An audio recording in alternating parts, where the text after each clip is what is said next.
Hello everybody, welcome back to the James Lawrence Allcott channel. Now, this is a video that I was fully expecting to make at some point. Steve McClaren has been sacked by QPR, and QPR is my team. I'm a season ticket holder at there, have been for a long time. So it feels like I should talk about it. So this is going to be nice and raw, just me having a chat with you guys and letting you know how I feel about it. And talking about some of the comments that Ian Holloway has made. I can happily announce, have done on my Twitter, but can announce here that the next guest on the process is Ian Holloway, who of course was the QPR manager who was sacked and replaced by Steve McClaren. I went to his house last week and it was amazing, and was there for 4 hours because he's that much of a diamond of a bloke.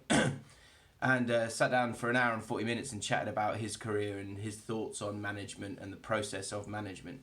So that will be on the channel very soon. So if you don't want to miss that, then hit the subscribe button right now. But, sorry, my voice has gone, I had no idea. But I want to talk about Steve McClaren and the fact that he is no longer the manager of QPR. I want to talk about some of the things that people probably won't talk about when it comes to him because, he's seen as a bit of a clown. And his reputation is so bad that on Twitter he's just seen as a joke, and then we move on, we move forward. My feelings on the fact that he's been sacked and the people who might be replacing him, which is not the most exciting list, but we'll go through it and I'll let you know my thoughts on it. So first of all, Steve McClaren. What are some of the good things that Steve McClaren did in his 11 months at QPR? Because I think you look at the stat that's kind of got him the sack, which is 1 win in 15. I think it's 7 points since Boxing Day, which is woeful. It's terrible.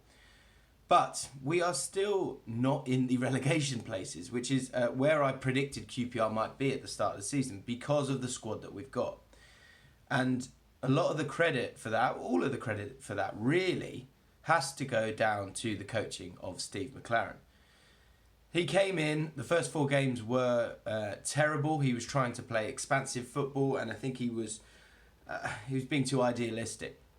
He was very fortunate in the fact that the club just panicked a little bit and went, right, we need to get some players in quickly. This squad isn't good enough, and it's certainly not good enough under the management at that moment in time, but you can't sack Steve McClaren after 4 games, although he was very close to getting sacked after 4 games. We lost to West Brom 7-1 away, and then after that, the next home game, which was Bristol City, we lost that 3-0.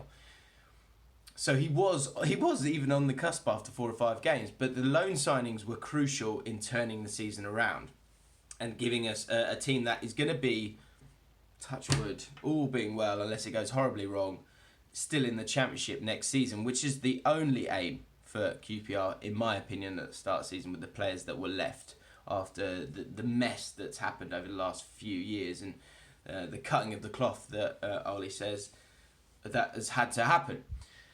But the loan signings of Nahki Wells, Jeff Cameron, Angel Rangel were all very important ones, and Tom Ahmed as well, who's, I don't really understand why we got him, and he hasn't really done anything for us at all. But those other 3 were brilliant loan signings, and whoever made that decision and was able to get them in, they made a massive difference to this team because we were able to be very solid, but also in Nahki Wells, we had a striker who can run the channels but can also be a great hold-up man as well. And so they were crucial players for us. Jeff Cameron came in, sat in the middle of midfield, gave us some height and stability. And Angel Rangel, he's right up there with player of the season despite missing a lot of football with a torn thigh. He only came back in the last game against Bolton. So when it comes to McClaren and the good run that he had and the fact that we're not in the relegation zone, it came down to his impressive coaching. It was very impressive. We looked more organised. We looked like there was a clear pattern of play. And they were working hard, be it for him or for each other. And the results were good. There were some great results in that run, which is, thank God for that run, because we would be up shit creek. And with the squad that he was given, I don't think anything above the expectations of kind of where we are this season. I'm not sure if we really should have expected any more. The problem is, when it comes to McClaren, and it's the problem that I said, and you could see the video for yourself when Holloway, unfairly in my opinion, as you all know, got the sack and McClaren came in, is that QPR fans are living in a very deluded world if they think that we're going to get anywhere near the playoffs because of the money situation. And this summer is going to be a scary money situation for us as well, because we need to sell more players, we need to balance the books even more, and we're running out of high quality assets in the the Championship to make the money to keep us going. And so if you're still going to be selling our best players, which could very much happen in terms of Luke Freeman, Abire Eze, who's our very talented number 10, who could go to another club and we could get a decent amount of money for, that's going to leave us with a squad that's going to be very, very average in the Championship, a league where there's a lot of money. So we need a manager that gets every single last drop out of the players that we've got, has an understanding of the kind of players and smart, experienced players that we're going to need to kind of help us bridge the gap with the other teams in the Championship. And also it comes down to intangibles. And when I say intangibles, it's about work rate, it is about grit, it's about that kind of strength mentally to come back from a defeat. And this is where I'm getting to when it comes to McClaren, something that, as I said in that video right from the start, that when we get to a tricky patch, is he the guy who's going to be able to turn it around? Is he going to be the guy who's going to inspire a group of players to dig in and turn what would be a defeat into a draw, or a draw into a victory? And feel free to tell me in the comments below if I'm wrong on this point or if I'm right on this point. But I feel like I was right in what I said all along. You know, you can have someone who's a great coach, but there's going to come a point, especially when you've got players who are average in comparison to the other players in the league, where you're going to need a little bit more, a little bit extra, something else to sort of draw upon to get yourself through. And it's time and again. And on that 15-game run where we lost, you know, all of them apart from one or two, we didn't always play that bad. But did we have the game management and did we have the leadership in that squad to get the job done? We didn't. And that's the problem with Steve McClaren. And you will have heard it everywhere. He's a good coach. He's not a good manager. That is clearly a fact now. He doesn't inspire the players. He's a creep. He's a creepy dude, right? That's not his fault. He doesn't mean to be like that. But you can't hire a guy like that from the off, because this will happen. And what's a problem as well is that in football now, look at Spurs, look at all of the top six. In particular, let's look at Jurgen Klopp at Liverpool, Ole Gunnar Solskjaer at Man United, a massive one, and Pep Guardiola at Man City. Of course, these are very talented managers, but Ole Gunnar Solskjaer is a great example of how important the emotional connection between the manager and the fans is. And that is something that you were never going to get with Steve McClaren, and Steve McClaren is going to struggle to get at any other club apart from maybe Derby, which is why he was able to have two goes at it, because they want to give him a chance. But no one wants to give Steve McClaren a chance in any other job because he's not endearing. And that might sound really base, but the point is that there has to be that emotional connection. You have to have a manager that looks at your club and thinks that they're special. Even if the rest of the world doesn't think they're special, your manager does. And for QPR, that is such a huge thing, because to the rest of the world, QPR isn't special. But for us as fans, it's everything. And your manager is the leader of that belief. And so you need to be able to go to understand his intentions, know that he's going to be getting out everything from the group of players that we've got, because we need a group of players who want it more than the opposition for us to stay in this league right now, in the situation we're in, where we're having to rely on young players who are going to have to learn on the job. And Steve McClaren was never going to be that guy. So when we hit this bump in the road, which turned into a fucking mountain, Steve McClaren didn't have it in him to change it. And that's why when Ian Holloway came out and made his comments, that basically what he said on TalkSport was that he was pushed out of the job from McClaren. I don't want to betray his trust because he told me exactly what he said on TalkSport off camera. So so I didn't put it in that. But I can talk about the comments that he made and what he was trying to get across. He's very disappointed with how it ended because he felt that he did everything in his power and everything that was asked of him at QPR. And his away record at QPR was terrible. It was. But he did everything that was asked of him. And something that he's always said, if you keep moving forward in terms of the amount of points that you're getting, then you're going to get to where you want to be. And with the players that he brought in, the young players that he brought in and started to play, he wasn't able to see the evolution of that in the next season. He was excited about where the club was going. He didn't want to leave the club. But, you know, these are...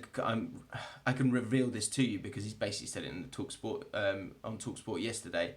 It was Tony Fernandes who really wanted him out of the club. It wasn't really Les Ferdinand. But Tony Fernandes got it in his head that Steve McClaren was the guy for him. And hilariously, QPR again are now flip-flopping between different styles of managers. And this is the most embarrassing thing for me in terms of QPR. And for a long time, I looked at it as, look, he's trying to give the fans what they want. But now I look at it in terms of the managers that we've had now, and there's no vision of what we're trying to do. He's gone, we had Neil Warnock, and he went, no, we want young, exciting manager, Mark Hughes. What a mess that was, right? So you flip-flop to the other side. Right, let's have the experienced manager, Harry Redknapp. Okay, that doesn't work because he hasn't got the enthusiasm anymore. So, right, let's find the youth guy, the guy who knows about our development and our youngsters, Chris Ramsey. Let's flip-flop back over here. Oh, that hasn't worked. Let's go try something. Okay, what about a foreign coach? Let's try that cultured foreign coach. So we flip-flop over here. That guy doesn't create any excitement within the fans. So let's go get the guy who people care about and who you know cares about the club, Ian Holloway. So they went and did that. But then once again, they feel like Ian Holloway's coaching wasn't up to scratch, which, look at his CV. Out of all of those managers, his CV is right up there. I mean, Harry Redknapp's obviously above it. Warnock maybe above it as well. Shouldn't have got rid of Warnock. But once we got down to this point where these are the pool of managers that we can get, there wasn't a better manager than Holloway available. But they decided that his coaching isn't up to it. Tony Fernandes in particular wants the coach. He's got this thing in his head that Steve McClaren's the guy because I'm sure he's chatting whatever he wants to Tony Fernandes about how he'd fix it. And he is a good coach, so he probably is quite believable. So they get rid of Holloway and they flip-flop back over to this side. And now we've got Steve McClaren, a manager who doesn't inspire the fans and clearly doesn't inspire the players. And now we're seeing something that's happened to McClaren several times when between February and April, this is the fourth or fifth time this has happened to him.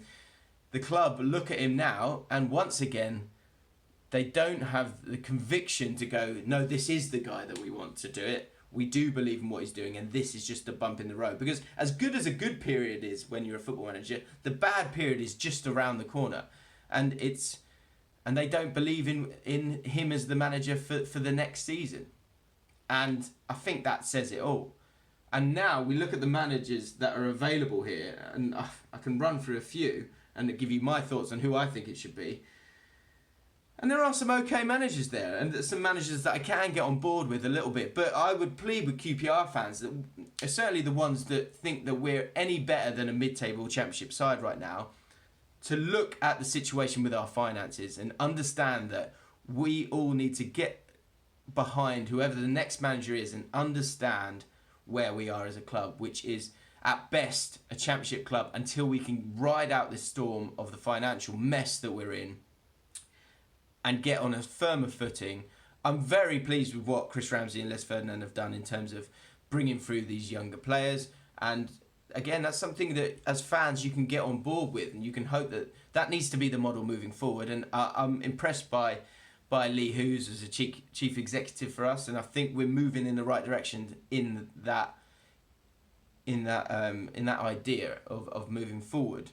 But when it comes to the manager, we need to understand as football fans that there are going to be ups and downs, and I would plead that they take their time this time. For me, I'm going to run through him in a sec, but for me, John Eustace is going to be the caretaker manager. Do not rush into getting the next manager because it's not really important. The reason they've got rid of McClaren is because they want to get themselves set up so that they can bring in a few players and the right players, because we have got a great scout in Gary Penrice. Gary Penrice is our scout who used to work for an agency. He's the guy who found Riyad Mahrez and N'Golo Kante. So this guy can spot a player, and we need to trust in his ability. He's done it throughout his career, and we've got him at QPR right now, so we need to utilise him. But the manager needs to be someone who's going to galvanise that squad. He's going to galvanise a group of men to get the best out of them.